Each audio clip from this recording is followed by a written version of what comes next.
She was the pastor's daughter. Every Sunday, she sat in front, praising God while she was secretly sleeping with the men in the church. But the day God exposed her father, her own secret followed.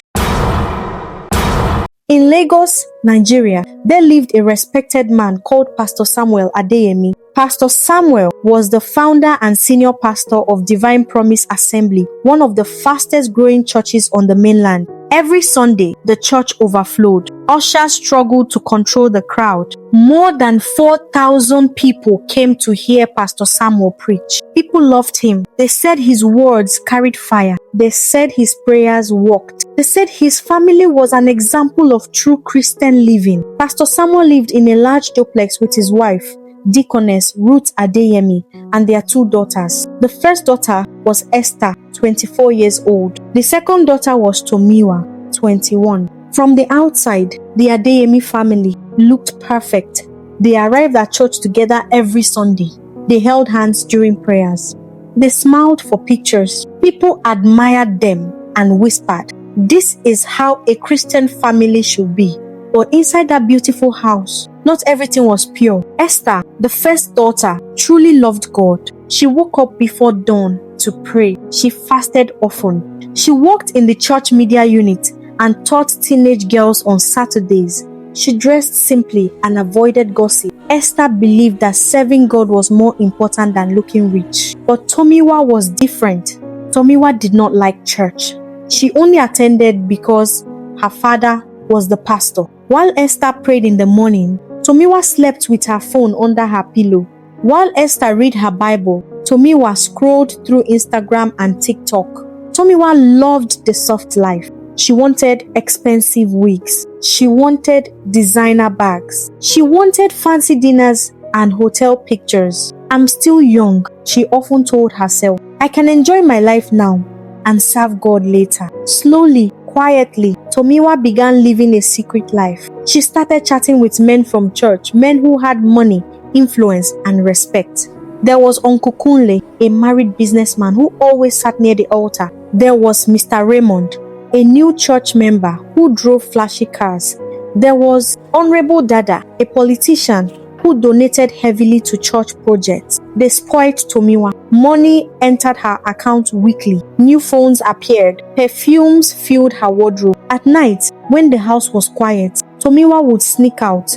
She told her parents she was attending night prayers or youth meetings, but she was going to lounges, hotels, and private apartments. She hid her expensive items at a friend's place so no one would suspect her. One evening, Esther entered Tomiwa's room without knocking. Tomiwa was sitting on her bed, counting crisp bundles of money. Esther froze. "Tommy, where did this money come from?" she asked gently. Tomiwa quickly swept the money into a drawer. "Mind your business," she replied. Esther stepped closer. "You don't work. Who is giving you this kind of money?" Tomiwa rolled her eyes. "You worry too much. Not everyone wants to suffer in church like you." Esther sat down slowly. "I'm not here to fight you. I'm your sister. I love you." Tomiwa laughed. "Love doesn't pay bills." Esther's voice trembled. "This life you're living, it's dangerous. Please stop before it's too late." Tomiwa stood up and opened the door. "Get out, Esther. Go and pray." Esther left the room with tears in her eyes. That same night, Pastor Samuel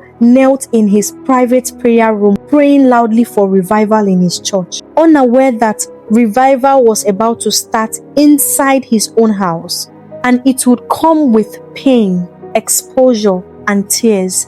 Pastor Samuel Adeyemi was known as a man of prayer. Every morning, before the sun rose, he locked himself inside his prayer room. From outside, his voice could be heard crying to God for holiness, revival, and righteousness in the church. "Lord, cleanse your church," he would pray. "Remove secret sin from among us. Expose hypocrisy." But even as he prayed those prayers, Pastor Samuel himself was restless. There were things in his life he did not want remembered.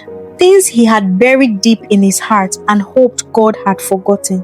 At church, Pastor Nathan, his assistant pastor, had started noticing strange patterns. Sometimes Pastor Samuel would receive calls during meetings and suddenly leave the church premises. Sometimes his mood would change when certain topics came up during sermons, especially messages about faithfulness purity, and hidden sins. Whenever Pastor Nathan preached about living a holy life, Pastor Samuel would quickly end the service. One afternoon, Deaconess Ruth walked into Tomiwa's room and noticed something strange. Her daughter's wardrobe had changed. Expensive bags, shoes she never bought, perfumes that cost more than her monthly allowance. Tomiwa, her mother asked carefully, "Where are all these things from?" Tomiwa forced a smile. "My friends." "What friends?" Deaconess Ruth pressed. Tomiwa shrugged. "School friends." "Mom, please don't start." Her mother said nothing, but her heart became heavy. That same week, one of the men Tomiwa was involved with, Mr. Raymond, started demanding more from her. "I've done too much for you," he said angrily over the phone. "You can't just ignore me when you like." Tomiwa became afraid. Another man, Honorable Dada, warned her to be careful. "If this thing ever comes out, I will deny everything," he said coldly. "You will carry the shame alone." For the first time, fear entered Tomiwa's heart. At night, she couldn't sleep. She remembered Esther's words. "This life is dangerous." One evening, Esther found Tomiwa sitting quietly on the bed, staring into space. "You haven't gone out tonight," Esther said softly. Tomiwa snapped. So, Esther sat beside her. "I had a bad dream," Tomiwa scoffed. "Dream again." "I saw our family crying in church," Esther continued. "I saw shame. I saw exposure." Tomiwa laughed nervously. "You and your dreams." But her hands were shaking. Downstairs, Pastor Samuel sat alone in the living room. His phone buzzed. A message flashed on the screen. "We need to talk. It's about the past. You can't keep running." His heart skipped. He dropped the phone like it burned his hand. That night, nobody in the Adeyemi house slept peacefully. Secrets were knocking. Truth was getting impatient. And the walls holding everything together were beginning to crack. Sunday morning came like any other. The church was full. The choir sang loudly. Cameras were rolling. People danced and praised God. Pastor Samuel Adeyemi sat on the altar, dressed in white, holding his Bible. From the outside, he looked calm, but inside, his heart was racing. The message on his phone from the previous night would not leave his mind. "You can't hide forever." As the choir finished singing, a loud voice suddenly broke the atmosphere. "Pastor Adeyemi." Everyone turned. A woman pushed her way into the church, holding a small boy by the hand. Her eyes were red from crying. Security rushed toward her, but she shouted, "Leave me. God told me to speak today." The church became silent. The woman walked forward slowly. "My name is Halima," she said, her voice shaking. 6 years ago, this man," she pointed at Pastor Samuel, "got me pregnant." Gasps filled the church. "This boy is his son." Pastor Samuel stood up, his face pale. "It's a lie," he shouted weakly. "She's lying." Halima brought out her phone. "I have messages. I have bank transfers. I have pictures." People leaned forward. Before anyone could recover, another woman stood up. "I also have a child for him." Then another voice, and another. Chaos erupted. Deaconess Ruth screamed and collapsed. Pastor Nathan grabbed the microphone, begging people to calm down. Pastor Samuel fell to his knees. "It's true," he cried. "I have lived a double life." The church broke into tears, anger, and confusion. On the front row, Esther was crying and praying. Beside her, Tomiwa sat frozen. Her father's secret life was now exposed, and it looked exactly like her own. That night, the Adeyemi family sat in silence. Pastor Samuel finally spoke. "I have failed you all. I preached holiness but lived in sin. I was afraid of losing my image." Tomiwa suddenly broke down. "I'm just like you, Daddy," she cried. "I also lived a fake life." Everyone turned to her. "I slept with men in this church for money," she confessed. "I wanted soft life. I wanted attention. I wanted pleasure." Deaconess Ruth wept. Esther held her sister tightly. "I warned you," Esther whispered through tears, "but I never stopped praying." The family knelt together. They cried. They confessed. They begged God for mercy. The next day, Pastor Samuel resigned. He stepped down from leadership, accepted responsibility, and began counseling with his wife.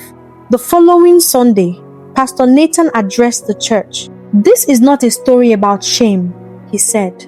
"It is a story about truth." Then Tomiwa stood up. "My name is Tomiwa Adeyemi," she said boldly.